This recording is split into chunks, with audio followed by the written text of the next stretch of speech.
ప్రభుత్వ డిపార్ట్మెంట్ వారి అని కోరుతారు. ఇప్పుడు వివరాలు మొత్తం మన కులమ్మ గారు, తర్వాత మీ పేరెంట్ ధనమ్మ గారు, తర్వాత మన సబ్ సెంటర్ డాక్టర్ ఏం లేదండి. వాళ్ళు చెప్పిన అంశాలు పాటించండి. పరిశుభ్రత ముఖ్యం. ఇంకోటి తల్లి పాలు అనేది ఈ రోజులలో ఎవరు ఇవ్వకుంటే ఏముకోరు బ్రహ్మాండం. మనం ఎంత నగరాలలో సినిమాలు నటించుకోలేం కాదుగా ఇవ్వకపోవడానికి.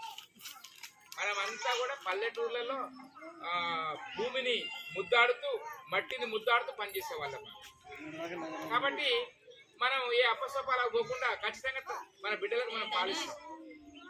మా అమ్మ నాకు పాలు ఇచ్చింది కాబట్టి నేను గట్టిగా బ్రహ్మాండంగా పరిపాలిస్తున్నా ఈ ఊరిని మీ అందరి ఆశీస్సులతో. అంటే తల్లి పాలు అమృత సమానం. దేవుడు కొన్నిటికి ఇవాళ అన్నిటికీ అంటే ప్రత్యామ్నాయంగా ఇది లేకపోతే ఇది పెట్టొచ్చరా, ఇది లేకపోతే ఇది పెట్టొచ్చా అని తయారు చేస్తున్నారు కదా. దేవుడు సృష్టించిన వాటికి ప్రత్యామ్నాయం లేదు అసలు. అందులో ఒకటి తల్లిపాలు. నువ్వు ఏమైనా తయారు చేయండి ఈ సృష్టిలో శాస్త్రవేత్తలు, తల్లిపాలను తయారు చేయలేడు. మన శరీరంలో ప్రవహించే రక్తాన్ని తయారు చేయలేడు. ఇది దైవ సృష్టి.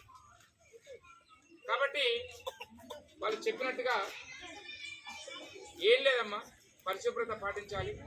పిల్లలు చాలా డెలికేట్గా ఉంటారు. తర్వాత తల్లులు కాబోయేటువంటి మా అమ్మలు బంగారు తల్లులు, శ్రద్ధ వహించండి. చాలా రాష్ట్ర ప్రభుత్వం అన్ని ఇస్తుంది కదా, కిట్ ఇస్తుంది బ్రహ్మాండంగా. గౌరవ ముఖ్యమంత్రి గారు అన్ని ఇస్తున్నారు. ఏం లేదు, ఆ పుట్టబోయేవాడు అంగవైకల్యం లేకుండా ఆరోగ్యవంతంగా ఉండాలి.